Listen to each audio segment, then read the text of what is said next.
95 inkosi kusokuqala webanga.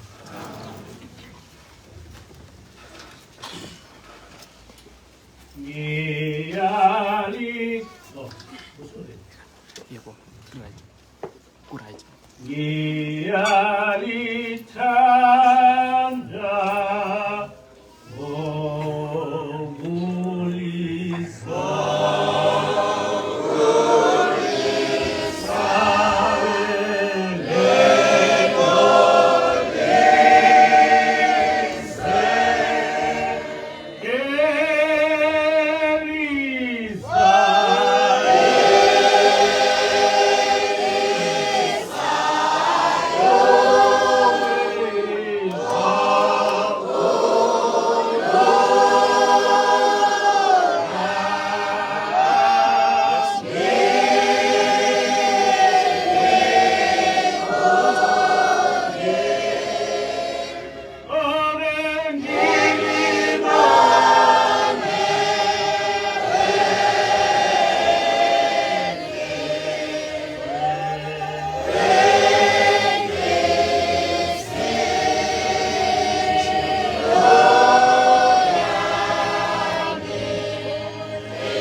Amen.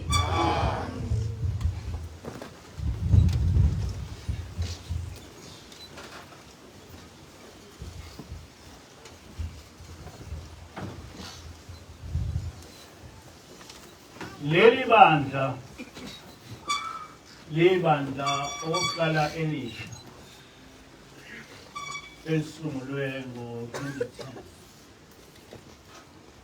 Okwesibili, leli bandla akulona ibandla lasemhlabeni, libandla lasezulwini. Amen.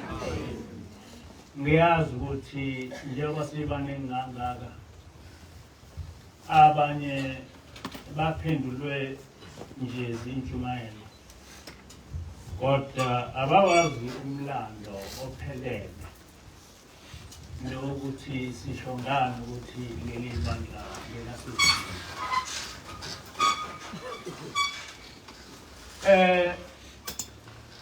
Ngo-2006 kwafika ingelosi kimi nomkhokheli. Ngaleso sikhathi sasingaqondi ukuthi ingelosi, kodwa emva kwesikhathi sabona ukuthi kuyingelosi. USeptember 2006.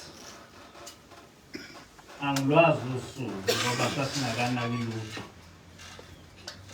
Kwasekuthi ngo-October ngawo u-2006 ingelosi yathatha umkhokheli yahamba naye insuku eziwu-7. Ngokusho kamkhokheli-ke yafike yangena emfuleni omkhulu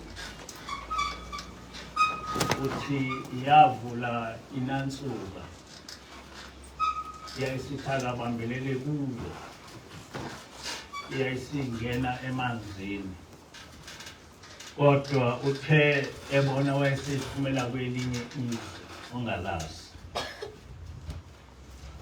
Sithi-ke wangena kulowo mfula ngoba yena wabona lokho, kodwa ukuthi kuleli zwe owaphumela kulo kwakukuphi asazi.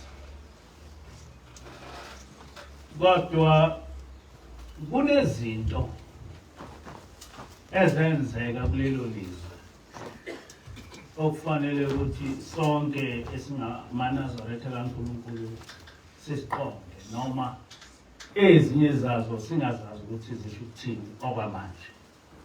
Ngoba izinto la ekhaya siyaye sizinikeze ngamaconsi. Into yokuqala esingayazi ukuthi ayisho ukuthini, ukuthi umkhokheli uthi wakhethiswa wabona kunabantu ababili, omunye egqoke kabi ehlupheka, omunye eswenkile. Kwasekuthiwa akakhethe phakathi kwalaba bantu ukuthi ubani umyeni wakhe. Uthi-ke kodwa kwaba nephunga elimtshela ukuthi lo omyeni wakhe ilo obukeka ehluphekile. Uthi-ke wayesehamba eqonda kulo ohluphekile, uthi wathi mangabe esemkhethile lo muntu wayesephenduka segqoka kahle sekuba yini. Ukuthi lokho kwenzeka kanjani-ke angikwazi, kodwa-ke ilokho umkhokheli wakushoyo. Nokuthi emva kwalokho kwaba nomshado omkhulu owaba phakathi kwami naye ohanjelwe zikhulu zasezulwini. Konke lokho angikwazi ukuthi kusho ukuthini, nengilosi ayikazi isichazele lokho. Okwesibili okubalekile ukuthi ngenkathi umkhokheli ekulelizwe akazange wahlangana noShembe, kodwa wahlangana namadoda ayezintshebe unkosazana owamchazela ukuthi ngamaJuda. Lamajuda iwona noma aye emfundisa ngobuNazaretha. Lamajuda iwona ayemfundisa ngoShembe.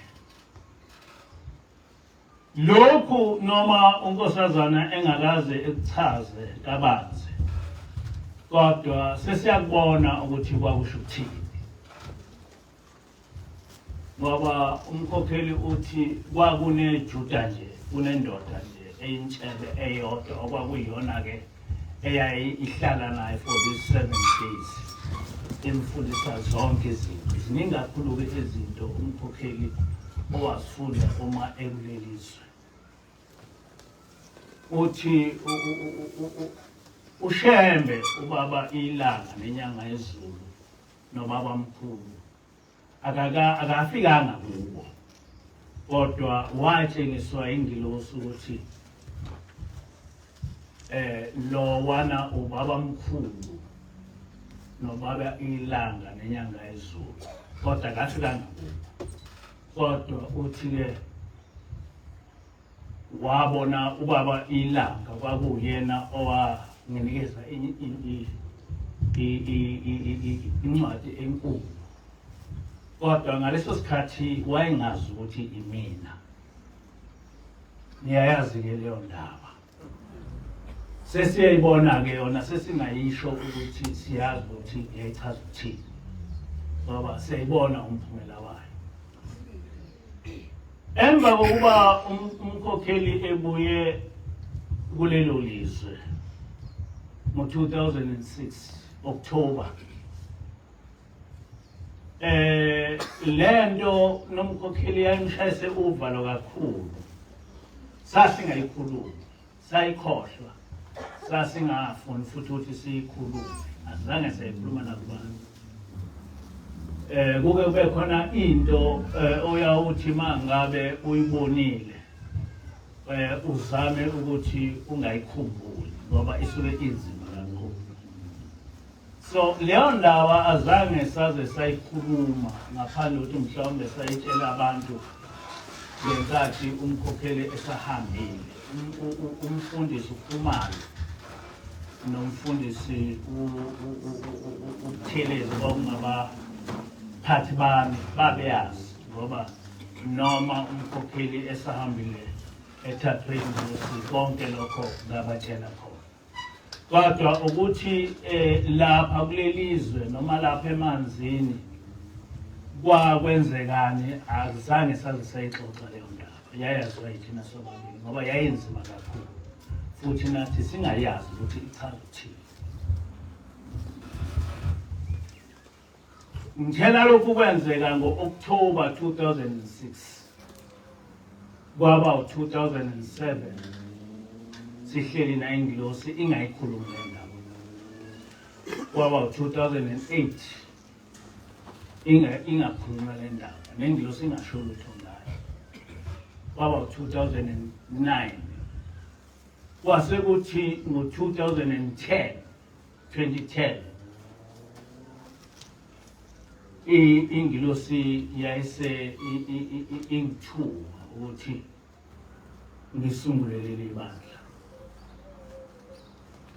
Lokho futhi kubalekile nina ukuthi nikwazi ukuthi leli bandla lasungulwa ngo-2010, kodwa ingilosi okokuqala yafika mhla kaJanuwari 2010 yangitshela ngangakwenza lokho, kodwa ngaze ngaphoqeleka ukwenza emva kwa-August 2010.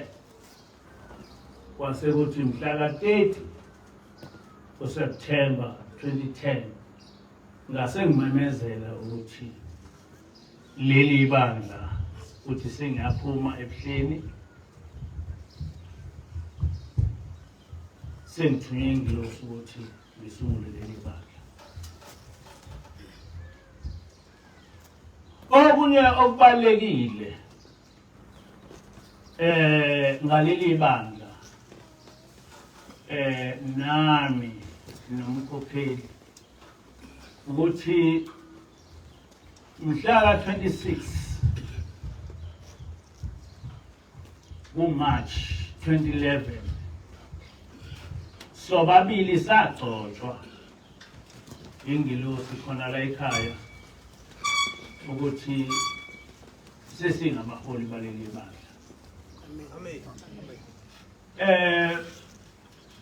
Umkhokheli kwakhuluma ekseni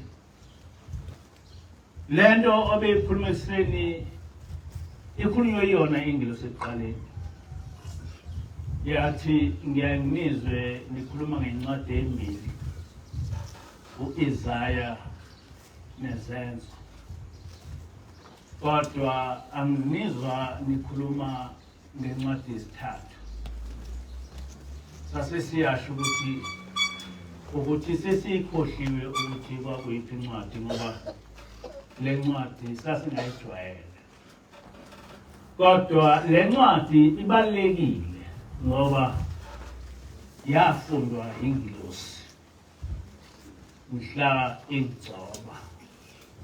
Ngiyafisa ukuthi sikhumbule ukuthi bengiyiphinde le ncwadi noma umkhokheli eyikhulumile ngayo ekuseni incwadi lekaZakhariya 3 verse 1 to 7 kodwa ingilosi yayifunda up to 8. Le ncwadi ithi wayesengibonisa uJoshua umpristi omkhulu emi phambi kwengilosi kaJehova noSathane emi ngakwesokunene sakhe ukumelana naye. Umpristi omkhulu uJoshua wayemi phambi kwengilosi kaJehova. Amen. Kodwa noSathane naye wayekhona emelene nalompristi omkhulu.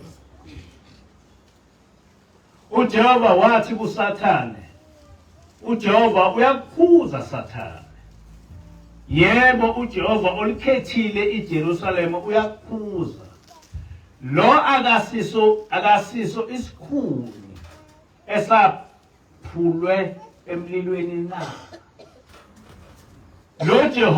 Lo Joshua akayiso yini isikhulu esephulwe emlilweni na.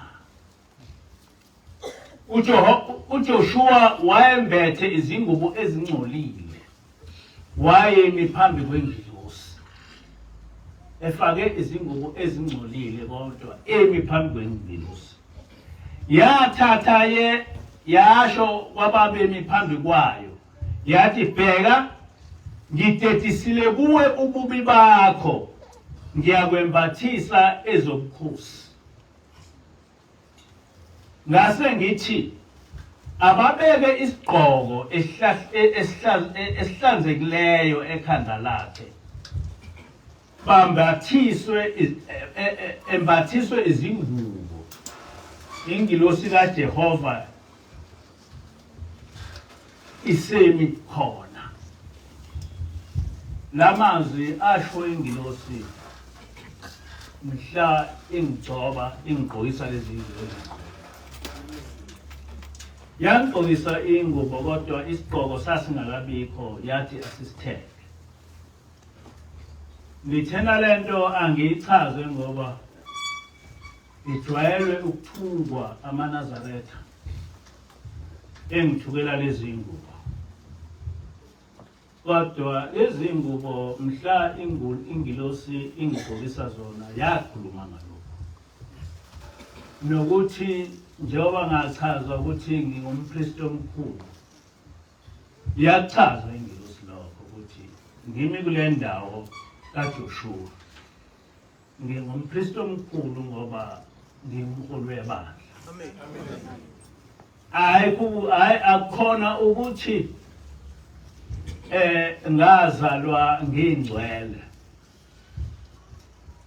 Akukhona ukuthi ngazalwa ngihlanzekile. Kodwa wangikhetha uNkulunkulu. Amen. yangikhumula ingilosi lezi ngubo ebengiyigqoka yayisingigqokisa lezi ngubo engiyifakile yayisinginikeza lesi sigqoko ukuthi ngisigqoke njengoba kwenzeka kuJoshua. Lento engikhulumayo incwadi engayifundelwa ingilosi ngenkathi engifaka lesi sigqoko lesi sigqoko angisifakile ngoba ngizenza ushenge kodwa ngisifakwe ngoba ingilosi yangifaka sona mhla ngigcoba. Lokho kufanele ukuthi bonke abantu noma inina noma amaNazaretha afuna iqiniso likaNkulunkulu noma amaKristu afuna iqiniso likaNkulunkulu azi ukuthi njengoba ngimi phambi kwenu nje njengoba ngikhuluma nje ngagcotshwa ingilosi. Hayi ukuthi ngagcotshwa ingilosi, ngagcotshwa uJehova. Ingilosi kaJehova yafunga kuJoshua yathi usho kanje uJehova Sebawothi uthi khuluma nami uma uhamba ngezindlela zami ugcine inkonzo yami uyakwahlulela endlini yami ugcine namagceke ami ngiyakukunika ukuba uhambe phakathi kwalaba abemi lapha loba ngihamba phambili. Manje ke okokuqala ngoba asikaze sichaze lokhu kakhulu ukuthi ingilosi ngenkathi ingigcoba apart from ukuthi ifunde incwadi kaIsaya eyayiqondanise nomama ngaphandle kokuthi ifunde incwadi yezenzo eyayiqondanise nami ukuthi uma sengiphethe lesikhundla ngingazenzi ngibe mkhulu ngoba ngiphathisiwe umsebenzi kaNkulunkulu. Kodwa okunye kwakho ukuthi ngagcotshwa ingilosi yangikhumula izingubo engangigqokile yangifakisa lezi ngubo. Ayikho into esiyaziyo eyakenzeka emlandweni ngaphandle kwalokho esikufunda ngoJoshua. Angimazi ukuthi lo Joshua imuntu kodwa akushiwo yena lo Joshua owalandela uMose ngoba igama ukuthi Joshua laliningi. Kodwa ngagcotshwa ngokwasezulwini hayi ngilele ngafundelwa incwadi ngayalwa ukuthi angikhulume indaba kaNkulunkulu. Lokho kufanele nikwazi ukuthi angiwazi nangesinye isikhathi ukuthi ngiphume kukho ngoba ngenkathi ngigcotshwa kwakhuluma uNkulunkulu. Ithi indaba ingilosi kaJehova yafunga kuJoshua yathi uJoshua lona le ngilosi yayimele ifunga kimi.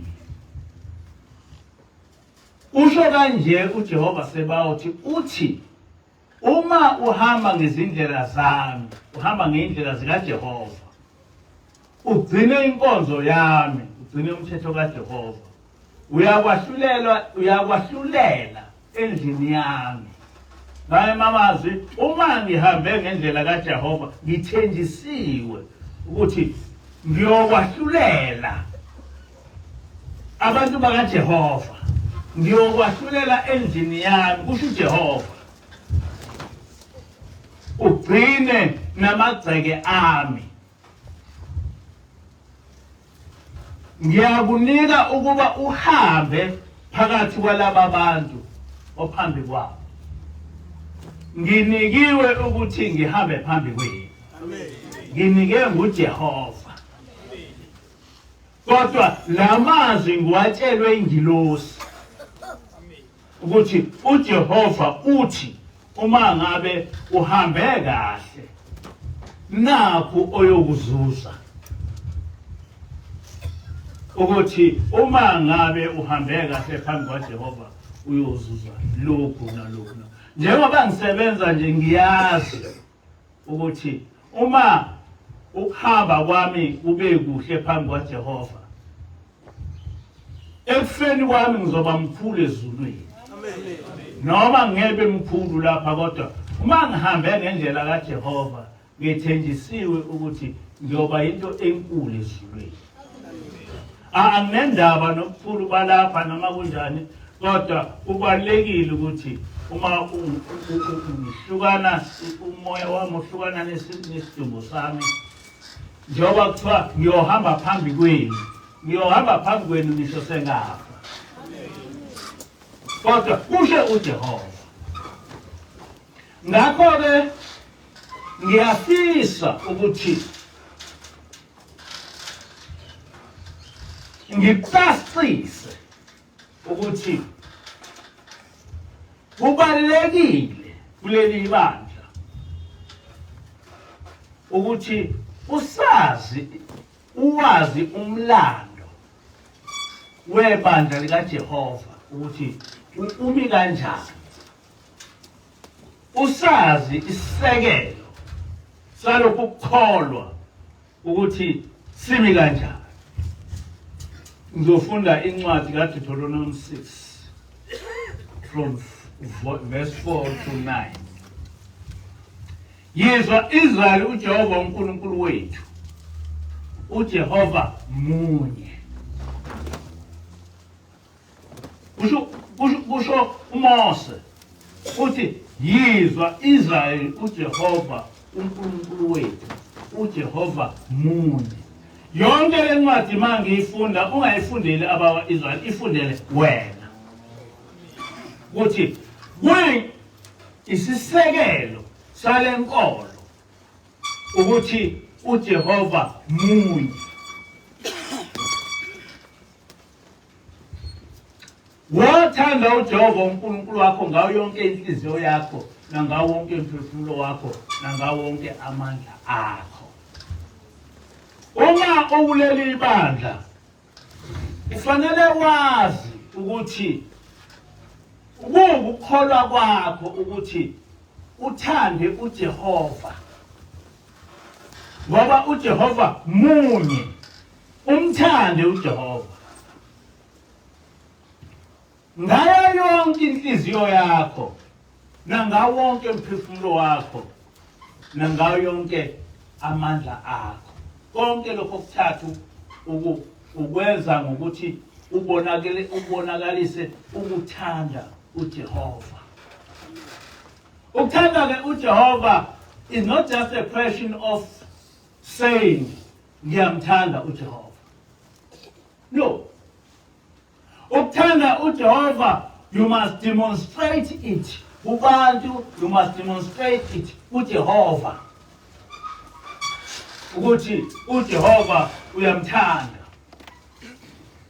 Lawa amazwi engibuyala ngawo namuhla ayakuba senhlizweni yakho. Ubafundise impela abantwana bakho. Uwakhulume lapho uhleli endlini yakho, nalapho uhamba endleleni, nalapho ulala, nalapho uvuka. Amen.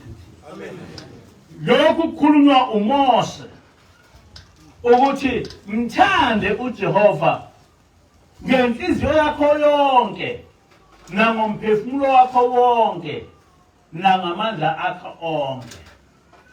Lokhu kumthanda uJehova ukubonakalise. Lokhu kumthanda uJehova ukudemonstrate. Ukudemonstrate kuyo yonke indawo. Ubafundise labantwana bakho ukuthi abaphile ngokuthanda uJehova. Nalapho uhamba endleleni ucabanga uJehova. Noma ulala ucabanga uJehova. Noma uvuka ucabanga uJehova. Amen. Itheni inkosazana ekuseni. ithena noma uvuka noma ulala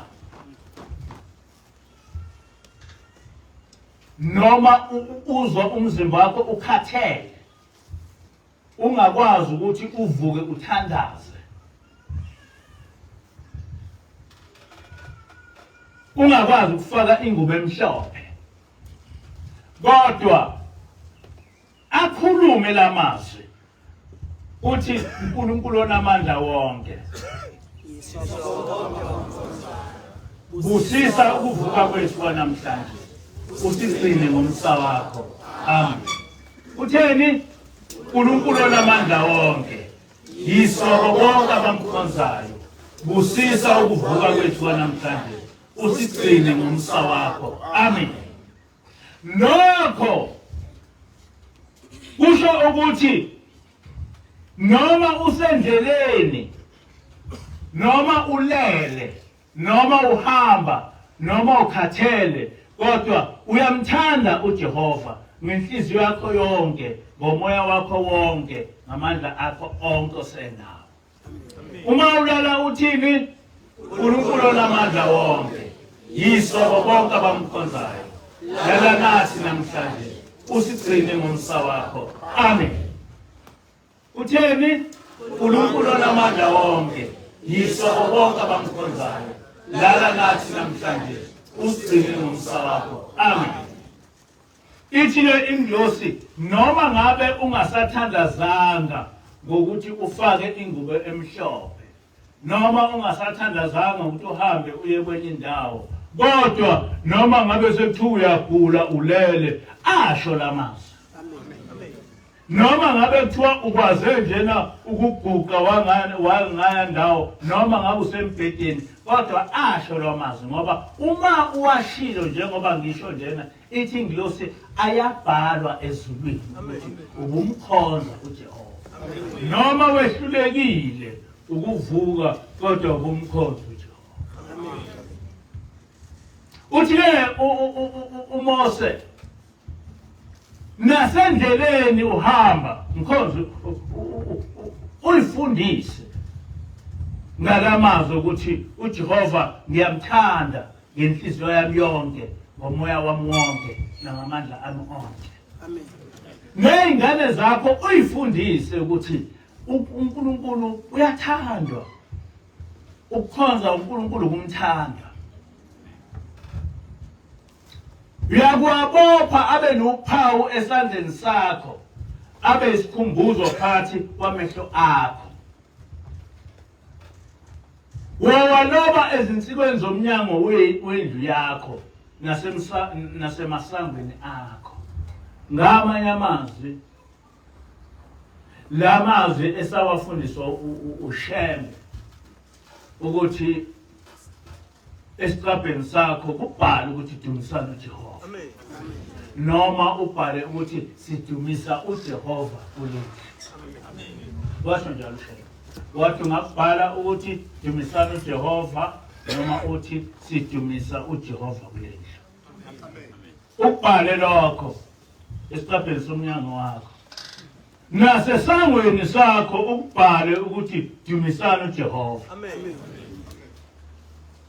onke amaNazaretha kaNkulunkulu akabhale lokho amen abhale emasangweni akho noma usedrobheni noma uselokishini noma kuphi ubhale esangweni lakho ukuthi dumisana uJehova ngenkathi uthi dumisana uJehova esangweni lakho noma imuphi umuntu uzo-understand ukuthi le ndlu lena ngeyeNazaretha noma ubhala elokhuzeni esiqapheni sakho ukuthi dumisani uJehova noma kudunyiswa uJehova kule ndlu umuntu noma imuphi uyoqonda ukuthi lo muzi lona umuzi wamaNazaretha amen uma ngaba amanye amaNazaretha engakwenzi lokho thina asiqale phansi siwenze amen ngoba leli bandla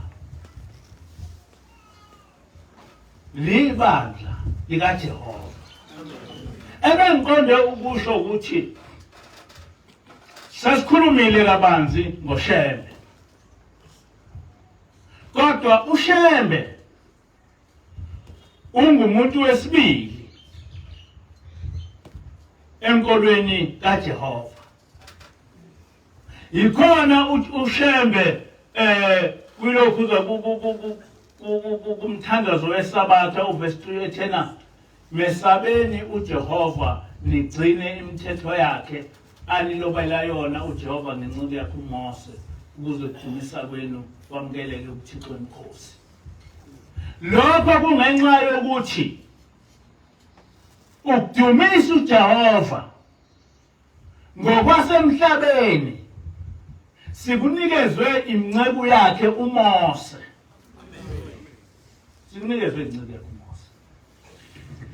Ngakho ke afanele ukuthi sikhohlwe uMose. Namhlanje ngiyanitshela ukuthi noma ngazi ukuthi lamadoda ayihleli nomkhokheli ngokwamagama kwakungobani, kodwa ngiyazi manje ukuthi kwakungabaprofeti bakwa-Israyeli. Amen. Ngiyakwazi ukuthi kwakungabaprofeti bakwa-Israyeli. Angazi noma kwakuMose, kodwa I doubt, angikholwa ukuthi uMose wayengekho, ngoba umsunguli wenkolo kaJehova uMose.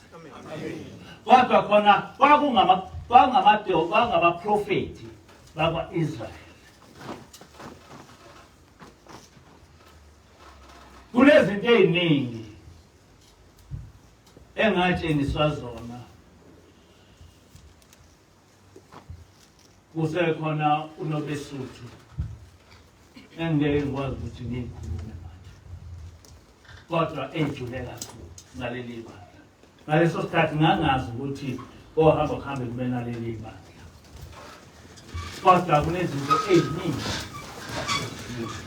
kodwa engitshela khona ukuthi lamadoda akwa-Israyeli nalamadoda akwaJuda ayenomkhokheli kulelozo owayekulona kwakungabaprofeti bakwa-Israyeli, kodwa angibazi amagama abo ukuthi kwakungobani, kodwa kwakungabaprofeti bakwa-Israyeli. Ikhona ngiyaye ngisho ngithi uma ngabe sihambe kahle kulokhu kukholwa, ngiyazi ukuthi uMose lapho khona uyajabula. Bonke abaprofeti bakwa-Israyeli bayajabula. Ubaba mkhulu lapha ekhona uyajabula. Angisaphathi-ke ubaba ilanga, ngoba uyena almost physically involved kuleli ovuseni leli bandla, ngoba ingilosi yantshela ukuthi ubaba ilanga uyena ohamba phambi kwaleli bandla. Uyena ohamba phambi kwalo. Yangitshela ingilosi. Ngakho-ke leli bandla libhekwe ubaba ilanga, kodwa nobaba ilanga engeke enze lutho uma thina singasenzi okufanele, ngoba noma umuntu ethunyiwe ezulwini uyamhlubuka enze lokhu ongakuthunywanga. Kuyinhlanhla ukuthi uma uthunywa ezulwini ubeke engqondweni ukuthi ngithunyiwe ezulwini, ngoba abantu bake bethi uma bembathiswa iy'ngubo ey'fana nami bese bekhohlwa ukuthi bayisithunywa sikaNkulunkulu, bese kuba yibona abazenza uNkulunkulu. Ithi-ke ingilosi ulokhuza uMose nase eminyango yethu sikubhale ukuthi kulenze ukudunyisa uJehova. Ushembe wathi nibhale in short ukuthi dumisana uJehova, wathi futhi uma nithanda nibhale ukuthi kulenze ukudunyisa uJehova. Nasemasangweni ethu sikubhale ukuthi dumisana uJehova sonke. Uma sifika emzini yethu sikubhali ukuthi dumisana uJehova. Ngicabanga ukuthi akhona amalokhuza mfundisi umdlalo sokulala.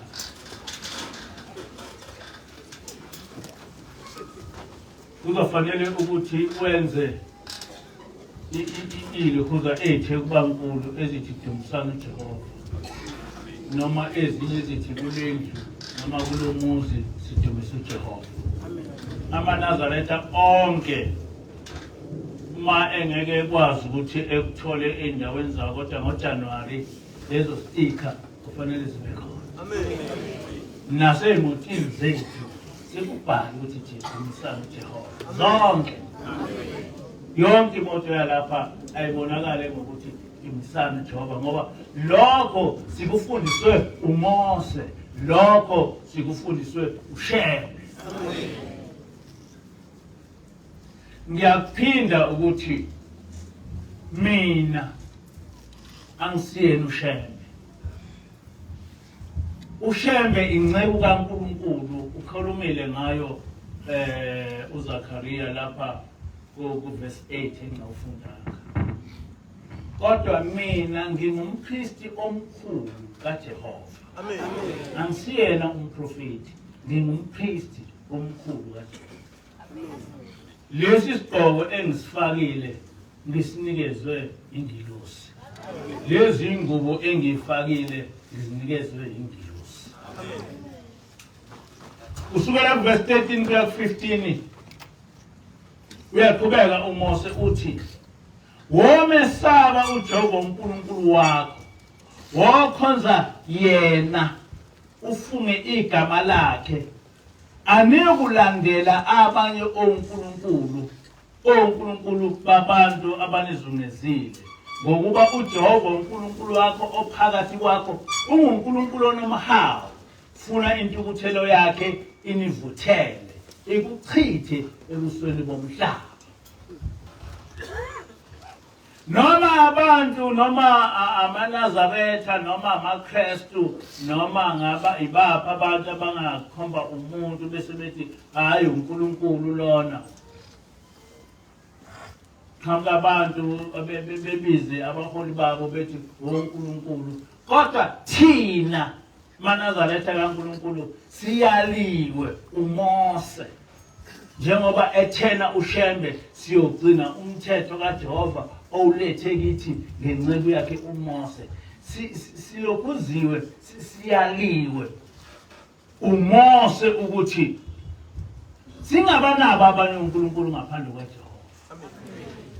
Singabakhulekeli abanye uNkulunkulu. Siyaliphathi nje ukuthi khona umuntu ongaba uNkulunkulu ngaphandle kaJehova ngoba uthi uMose ufanele sikwazi ukuthi lo uNkulunkulu wethu uJehova uNkulunkulu onomhawu. Uma ethola senza into enjela uyosibulala. Ithi uMose funa intukuthelo yakhe inivuthele ekuchithe ebusweni bomhlaba. Uyothelwa nje ukuthi uthena ukhonza uJehova wasuba nomunye umuntu ombiza ukuthi uNkulunkulu. Angikhulumi ngabanye abantu ababethanda bengasho ukuthi uYeshua uNkulunkulu, mabethanda bengasho ukuthi uShembe, whoever Shembe they are referring to as uNkulunkulu. That is not our duty. That's not our job. Asinamsebenzi nakho. Kodwa thina sitshelwe ukuthi uNkulunkulu wethu munye uJehova. Amen. Jebelo noShembe lo osifundisile ubaba mkhulu usitshelile ukuthi uNkulunkulu wethu munye uJehova. Amen. Noma sisindiswa uJehova ngoba uyena uJehova umsindisi wethu. Noma ngabe kufanele ukuthi silwe izikhali zethu nguJehova, izihlangu zethu nguJehova. Ayikho enye into esinayo ngaphandle kwaJehova. Niyakuzwa lokho? Ukuthi lokhu kuyibonakalisa kaJehova kubantwana bakwa-Israyeli akazi kuyibonakalisa kithi akazi kuyibonakalisa noma bengathi abantu we are exaggerating nehaba kodwa sifundisiwe ukuthi asibe nehaba ngoJehova. Amen. Uthine uMose ku verse 20 kuya 25 lapho indodana yakho ikubuza thi kuyini ubufakazi nezimiso lezahlulele uJehova uNkulunkulu wethu aniyale ngakho na uyakusho kuyo indodana yakho ukuthi sasizigqila zikaFaro eGibhithe uJehova wasikhipha eGibhithe ngesandla esinamandla. Ndoqala but why all the time sifanele sithi sikhulume ngoJehova sikhuluma ngoJehova ngoba okhokho bethu babezigqila eGibhithe bathi mabezigqila uJehova bembiza wehla ezulwini wabakhipha eGibhithe and kufanele ukuthi niwazi umlando wokuthi uJehova wabakhipha kanjani okhokho bethu eGibhithe. Kune zinhlupheko eziwu-10 uJehova owalwa ngazo noFaro waze wagcina emnqobile uFaro wavuma ukuthi uyabakhipha abantwana bakwa-Israyeli eGibhithe ziwu-10 and kufanele ubuke inhlupho nenhlupho ukuthi ani ngaso sonke isikhathi wenza kanjani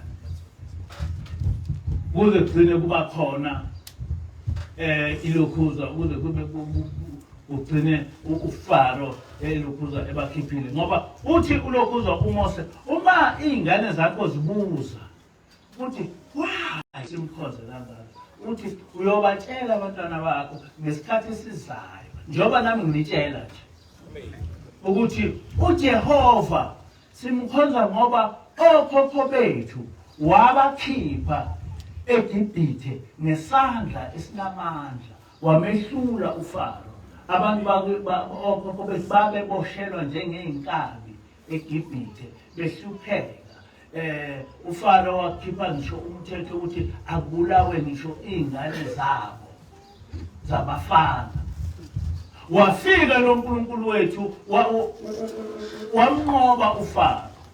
Amen. Into yokuqala leyo uJehova wenza izimangaliso nezibonakaliso ezinkulu nezesabekayo phezu kweGibhithe naphezu kwaFaro naphezu kwayo yonke indlu yakhe phambi kwamehlo ethu. Ngamanye amazwi zonke izimangaliso ezenziwa uJehova uFaro nabantu bakulukhuzeni wazenza wonke abantu isizwe saseGibhithe sibuka ungagcini ngokubuka kwesizwe saseGibhithe nokhokho bethu babebuka. Amen. uJehova wakenza isimangaliso mhla elukhuza ehluleka ngempela uFaro wathi uJehova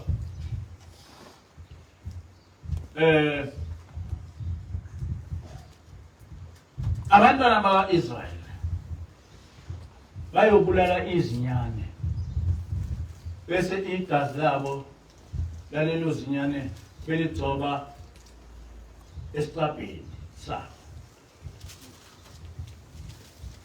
ngoba babehlala kanye nabantu baseGibhithe beyumndeni owodwa kodwa wathi uNkulunkulu iyothi ma ifika ingilosi ezobhubhisa ibona leli gazi bese ibona ukuthi umuzi wabantwana bakwa-Israyeli bese ingabulali lutho kulowo muzi. Njengoba ngisho nje ngithi emzini yenu ubhaleni ukuthi dumisani ngoba ukuthi dumisani uJehova emzini wenu kuzoniphilisa kanye nabantwana benu. Ubhaleni ukuthi dumisani uJehova. Yilokho esilungile. Kodwa abantwana bakwa-Israyeli banikezwa igazi ukuthi abagcobe igazi ezicabheni zemizi yabo. Wayesethi le ngilosi iyobulala onke amazibulo akwa-Israyeli. Uma sikhuluma ngamazibulo kwathiwa ingilosi yayibulala ngisho amazibulo ey'nkomo, ngisho nawe iy'nkukhu mazazikhona, nawe iy'mbuzi mazazikhona, nawe abantu bonke bakwa-Israyeli including nezibuko lenkosi uFaro. Kwathi kusa efile onke amazibulo, wonke umuntu nje ozalwe kuqala efile. Wabona uFaro ukuthi no, I cannot make it. This abaphuma. Uthi uMose lokhu uNkulunkulu wakwenza naphambi kwethu. Lezi zibonakaliso, lezi zimangaliso uJehova wazenza phambi kwethu. Ngamanye amazwi yonke into enziwe uJehova inesizathu. Kungenzeka ukuthi awusazi isizathu kodwa sikhona. Thina nje esesihlaleni ingilosi noma ungaqhamuka namuphi umbuzo engilosini, ingilosi ivele ibe nesizathu ukuchazele into ongakwazi ukudlula kuyo. Ngoba uvele uchazekele clearly ukuthi lento imi kanje. NoNkulunkulu wethu ke unjalo, yonke into oyenze kithi inesizathu. Uma ethi uNkulunkulu asimkhonze, uthi asimkhonze ngoba yena dedicated himself ekuba esikhuluma.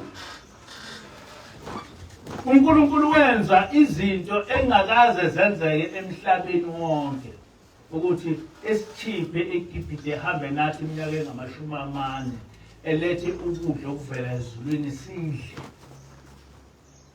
amanzi kuvele ephume elokhuzeni etsheni siwaphuze. Nezinto eziningi uNkulunkulu owazenza esenzela zona. So laba abaprofethi njengoMose nabaprofethi bakwa-Israyeli noYeshua babe sazosifundisa ngalo Nkulunkulu uJehova. NoShembe ubabamkhulu weza lapha emhlabeni ethunywa ukuthi ezogcizelela ngalo Nkulunkulu uJehova. Ngakho-ke laba abaprofethi babazibo kahle ukuthi abazimele, kodwa bazisebenzi zikaJehova. Amen. Kodwa-ke thina-ke kwaqala abelungu bakhohlisa abantu basho lokhu nalokhu nalokhu. At the end kwakhe uJesu osekuthiwa ulingana noNkulunkulu, uJesu omunye emthathe emunye. Washo yonke lento uJesu waphenduka kwaNkulunkulu. Ngokuthi uJesu ephenduke ebe uNkulunkulu okwangasiyena uYeshua namaNazaretha asethi abaholi babo uNkulunkulu bethi balingisa abalokhuza amaKristu. Bebona ukulingisa umuntu odukile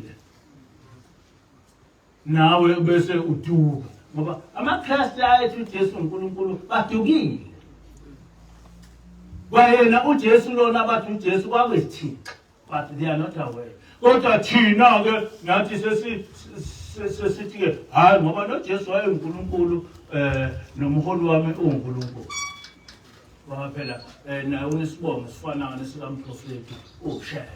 Ngoba phela into esiyilwela manje ukuthi uShembe nesibongo. Ngakho-ke just as amaKristu asinejayiza indaba yenkolo kaJehova nenkolo yabo basebenza iba yinye. base bechitha ngalokho umthetho kaJehova. NamaNazaretha athathe isibongo sakwaShembe asenegizer. Bathathwa abaholi babo basebethi bawumprofeti ngoba nabo bangoShembe. Basebethi ke bangagcela ukuthi umprofeti bathi uNkulunkulu ngokuthi uNkulunkulu basebechitha uNkulunkulu ngabo. Angazi manje ezwe. UbuKristu inkolo yabezizwe kodwa they synergized it nenkolo kaJehova emva kokuba sebewahlulile amaHebheru. Manje they synergized it bayihlanganisa bayenza into eyodwa. Uma sebenze abayinto eyodwa basebesebenzisa abaprofeti bakaJehova ukuba bebhubhise inkolo kaJehova. Ngoba uma ngabe bethi asekho ngaphansi komthetho bayaye bequote inkulumo zabaprofeti bakaJehova. Kodwa inkolo kaJehova ayikho. Inkolo kaJehova nenkolo yobuKristu zinkolo ezimbili. Inkolo kaJehova iJudaism akusiyona iChristianity. Enkolweni yeJudaism ayikho lento ekhulunywa lapha. Kodwa because in the eyes of all people this was synergized.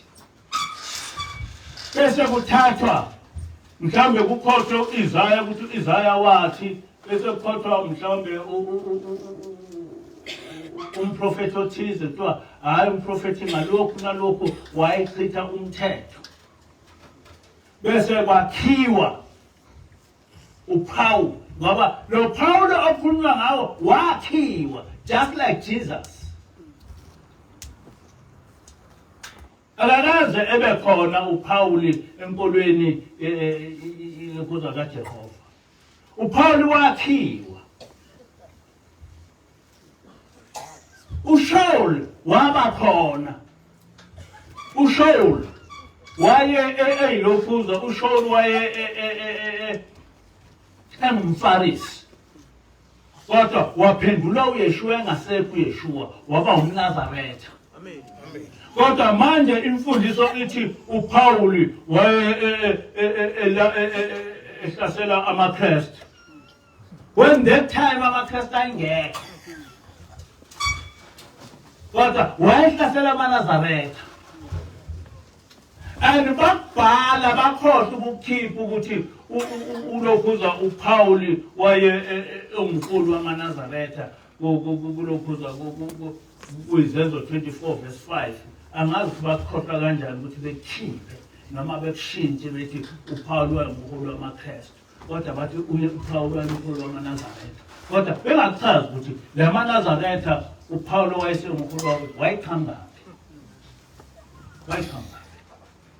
No, uPaul akaze bekhona. Yonke lento eshiwo kuthiwa yayikhulunywa uPaul kwathiwa umuntu wanikezwa igama likaPaul. Wangasiyeni uShaul. Kodwa lento bayenza ngokuyinto eyodwa. So namaNazaretha asebenzise igama likaShembe umprofeti ngoba ukuthi Shembe kwakuyigama. Basebethi ngoba amadodana nawo akhe nawo abizwa ngoShembe. Wasekuthi noma imuphi umuntu othi umkhulu usewuShembe. Base bemenza ebamkhulu kunomprofeti bethi hayi uShembe uNkulunkulu. Mase bethena uShembe uNkulunkulu base bechitha yonke imithetho kaJehova nekamprofeti ngokuthi hayi kusho uShembe. Ngeke ngezwe abanye ukuzwa ukuthi ngizoyana emkhosini lo kalokhuza ukulokhuza ukuthothwa kwengonyama. Wathi umunye hayi uShembe akasiteli. Kodwa uyazi ukuthi awukwazi ukuthi ungathi uyiNazaretha uye emkhosini wokugcotshwa kwengonyama ngeSabatha. akafuni ukuthi asikwazi ukuya ngoba yisabatha ngazi noma abanye bakhona kodwa uthi silindele ilokhuza ukuthi ushembe uthini ngamanye amazwi uma ushembe ethi asiye emkhosini kalokhuza wokugcotshwa ngonyama ngesabatha sizobuya ngoba ushembe usengaphezulu kaJehova lo shembe lona omuhulu wabo usengaphezulu kaJehova manje na-ke kuleli bandla akakho umuntu okufanele esimbize ngokuthi uNkulunkulu akakho umuntu onomthetho ongawisa umthetho kaJehova amen uthi le uMose wasikhipha lapho ukuba asingenise ukusinika izwe alifungela obaba wabakhipha eGibhithe wahamba nabo iminyaka engamashumi 4 baze bakhula ababephume bezingane baganwa baze bazala abantwana behamba for 40 years behamba naye ebenzela yonke into ebasa eKenani uJehova wasiyala ukwenza zonke lezi zimiso simesabe uJehova uNkulunkulu wethu kube kuhle kithi njalo ukuba asiphe ukuphila njenganamuhla kuyakuba siyalile amen Amen. ngamanye amazwi we have to understand ukuthi kungani kufanele ukuthi ngoba uJehova wafunga ngathi yabona makuthiwa uJehova wafunga ngawe kusho ukuthi uJehova into oyifungile akayishintshi ngoba kade kusho ingilosi nje lapho ukuthi uJehova wafunga ukuthi uma wenza lezi zinto nalezi zinto uyokwenza ukuthi wehlulele abantu ahamba phambi kwakho uma ugcinile umthetho kaJehova ufungiwe lokho ezulwini ukuthi njengoba ngimphambili kwenu njena uma ngihambe ngalendlela yakhe uJehova uyongenza ngibe umehluleli wenu ufuna uJehova lo kusho ingilosi kodwa yathi ithunywe uJehova ukuthi akangitshele ukuthi ufungiwe ngani ukuthi uma ngiyenzile lento kaNkulunkulu nganitshela yonke indaba kaNkulunkulu ezulwini ngeke ngibe into encane ngiyoba umehluleli wenu lona ahlulela nasezulwini kodwa lokho kokwenzeka kuphela uma ngabe noJehova wafunga ngabantwana bakwaIsrayeli ukuthi uma ngabe behambe kahle phambi kwabo uyobenzela lokho nalokho nalokho nalokho wafunga futhi ukuthi uma bengahambanga kahle uyobehlisela isiqalekiso bephathe kube kanje njengoba namanje usenjalo manje nake ngiyacela ukuthi onke amanazarete kaNkulunkulu eyazi leyo ndaba ukuthi kuyo yonke into esiyenzayo ningakhohlwa ukuthi njalo uma sivuka sithi uNkulunkulu namandla onke amen yiso bonke abamkhonzayo vuka nathi namhlanje ningakhohlwa ningakhohlwa ukubhala ezindlini zenu ukuthi dumisana uJehova noma nithi udumisa uJehova yazi kodwa ubhale endlini yakho ungakaba yindlu yakho kodwa ekamelweni olala kulo ubhale ukuthi dumisana uJehova